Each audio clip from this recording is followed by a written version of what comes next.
आज या ठिकाणी सांगोला पश्चिम सांगोला येथे पाणी निरा उजवा कालवा 5 नंबर फटा या कॅनलच्या पाणी मागणीसाठी आम्ही सर्व शेतकरी कडला, साकोला, आलेगाव तसेच वाटंबा, कमलापूर या गावचे सर्व शेतकरी एकत्रित येऊन आम्ही मागच्या 5 वर्षात कसं एकदा ठिय्या आंदोलन केलं होतं ढाळेवाडी चौकी येथे, तसंच आजही आम्ही निवेदन देण्यासाठी आलो आहे।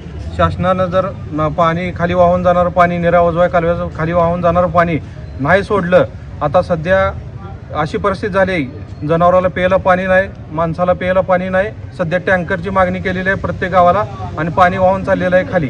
हे जर पाणी आम्हाला 5 तारखेपर्यंत नाही सोडलं तरी आम्ही 5 तारखेपासून आम्ही ढाळेवाडी चौकी येथे ठिय्या आंदोलन करणार आहे, उपोषणाला बसणार आहे। तरी याची सर्व विभागीय अधिकारी, प्रशासकीय अधिकाऱ्यांनी तसेच लोकप्रतिनिधी, माजी लोकप्रतिनिधींनी सर्वांनी याची आंदोलनाची दखल घेऊन त्वरित पाणी सोडावे हीच मागणी करतो आणि थांबतो।